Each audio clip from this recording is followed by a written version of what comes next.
Hai sahabat Karbams, berjumpa kembali di channel ini. Jangan lupa untuk dukung terus channel ini agar dapat berkembang. Semoga sahabat Karbams diberikan kebarokahan selalu oleh Allah. Amin.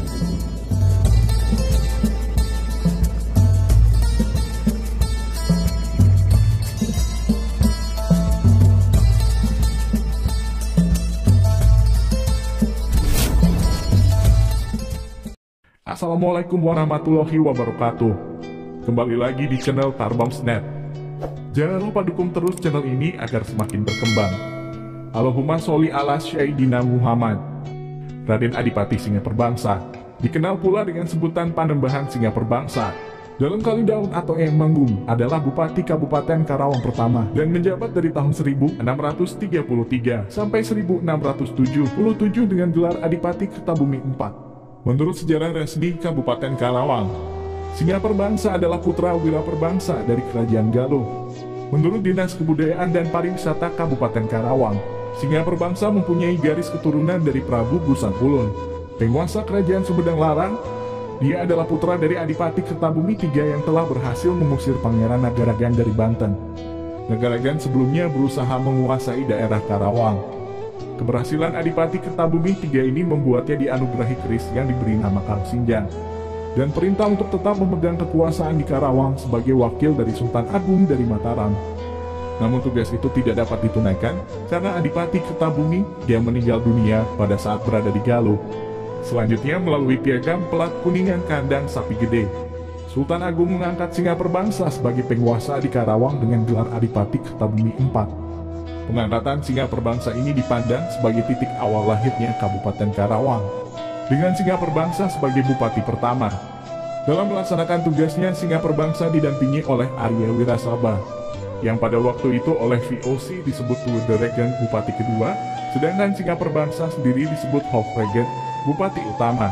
Pada masa pemerintahan Singaperbangsa, pusat pemerintahan Karawang berada di Bunut Kertayasa sekarang, termasuk wilayah Kelurahan Karawang Kulon. Singaperbangsa wafat pada tahun 1677.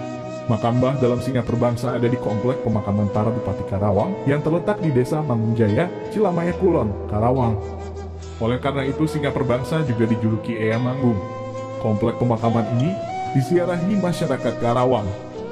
Ada kisah menarik yang berhubungan erat dengan cerita mengenai Singaperbangsa, yaitu pantangan warga desa Ciranggon, Majalaya, Kecamatan Majalaya, Kabupaten Karawang, agar tidak memelihara atau menyembelih kambing.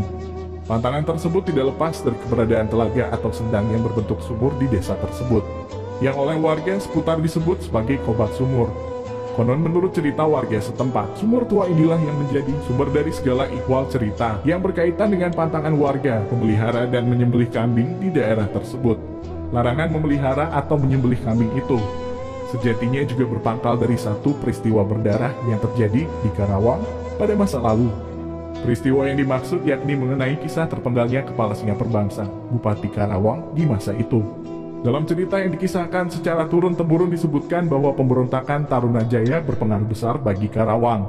Hal itu dijadikan kesempatan oleh orang-orang Makassar yang membantu pemberontakan Tarunajaya untuk melakukan aksi kriminal seperti merampok, merampas harta benda, dan bahkan pembunuhan warga yang tidak berdosa. Aksi ini pada akhirnya menimbulkan kesengsaraan rakyat Karawang yang hidup di sekitar pantai utara Jawa. Di saat yang sama, penduduk Karawang yang tinggal di sepanjang Sungai Citarum juga tak luput dari gangguan orang-orang Banten yang dendam karena Pangeran Puger Agung dipenggal kepalanya oleh Adipati Kertabumi III atau Singaperbangsa III. Bupati Karawang pada masa itu sebagaimana yang ditetapkan dalam pelat berupa kuningan yang disebut sebagai Kandang Sapi Gede, yang merupakan bukti surat pengangkatan wadana Bupati Karawang bahwa antara Singaperbangsa dan Arya Wirasaba adalah setingkat. Tetapi dalam pelaksanaan roda pemerintahan, Arya Wirasaba dianggap bawahan Singaperbangsa sebagai Bupati Karawang. Sementara Arya Wirasaba hanya mempertahankan dan memerintah Waringin Pitu, Parakan Sapi, dan Adiaksa. Kekurang kompakan mereka sebagai tampuk pimpinan dimanfaatkan oleh dua pimpinan pasukan tentara Tarunajaya, yaitu Nata Manggala dan Wang Sanang. Maka pendopo Karawang diserang oleh Nata Manggala dan Wang Sangat bersama pasukannya. Singaperbangsa terdesak dan lari ke arah utara. Akan tetapi di daerah Tunggak Jati Tengah, Singaperbangsa berhasil ditangkap dan dipenggal kepalanya. Sedangkan istri dan keluarga serta Raden Anom Wirasuta, putra Singa Perbangsa, menyelamatkan diri dengan menyeberangi Sungai Citarum. Rombongan ini dipimpin Singaderpa Kertakumambang. Rombongan ini terus melarikan diri menuju ke selatan. Hampir bersamaan dengan peristiwa terbunuhnya Singa Perbangsa ini, Raden Suryadipati putra Rangga Gede dari Sumedang Larang diangkat menjadi penguasa di Kelapa II. Sementara Indra Manggala putra dalam Jaya Manggala dari Sukakerta, Tasikmalaya, juga mendengar Karawang diserang pemberontak. Dia dan pasukannya segera menuju Karawang. Sampai di suatu tempat Indra Manggala bertemu dengan rombongan keluarga Bupati Karawang yang dipimpin Singaderpa Kertakumambang.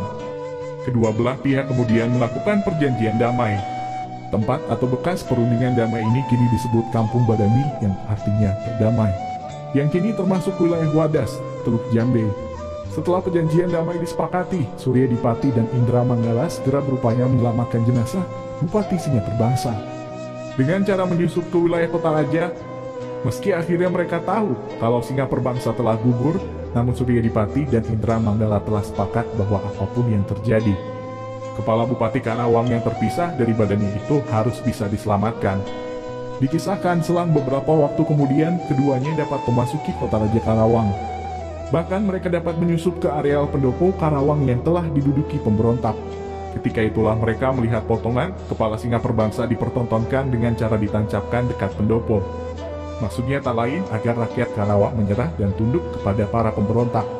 Dengan taktik dan strategi yang jitu, akhirnya Suryadipati dan Indra Manggala dapat menyelamatkan kepala Bupati Karawang tersebut. Mereka kemudian membawanya untuk dipersatukan kembali dengan tubuhnya yang telah dibawa terlebih dahulu oleh para abdi dalam dan rakyat Karawang yang telah mengungsi. Maksudnya tak lain untuk dimakamkan secara layak. Konon menurut cerita daerah yang dilalui para abdi dalam dan rakyat Karawang dalam pelariannya disebut Kelari. Konon setelah pemakaman selesai, para abdi dalam kembali menemui Singaderpa Kertakumambang di Citaman.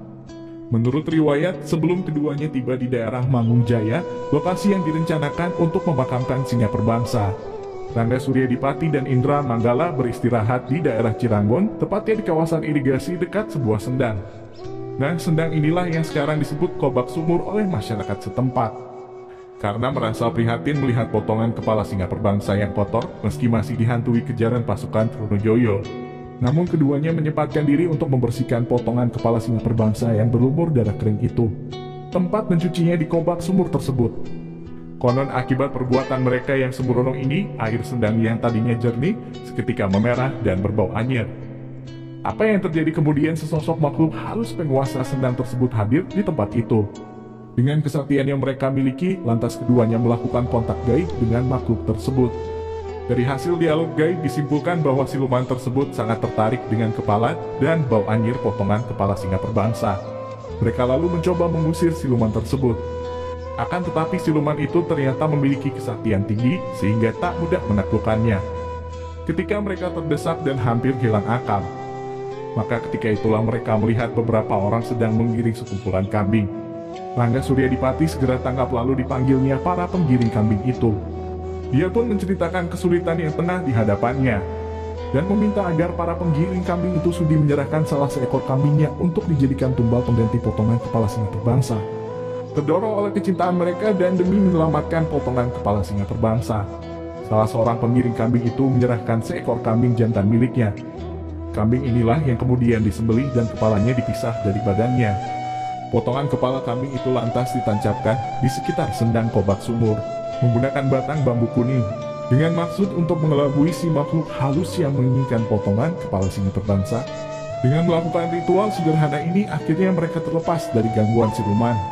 Dengan mata kepala sendiri, mereka menyaksikan wujud sosok siluman itu pergi membawa bangkai kambing tanpa kepala tersebut.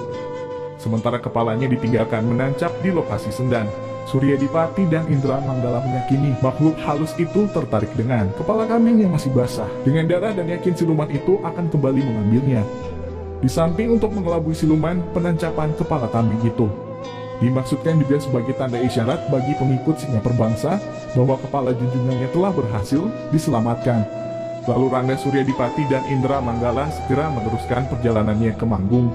Konon dari peristiwa itulah tercipta kenapa di daerah Ciranggon orang tabu untuk memelihara apalagi menyembelih kambing termasuk untuk berkurban. Wallahu a'lam bishawab. Mari sejenak kita luangkan waktu untuk membacakan surat Al-Fatihah untuk para ulama kita. Semoga kita semua selalu dalam lindungan Allah. Terima kasih.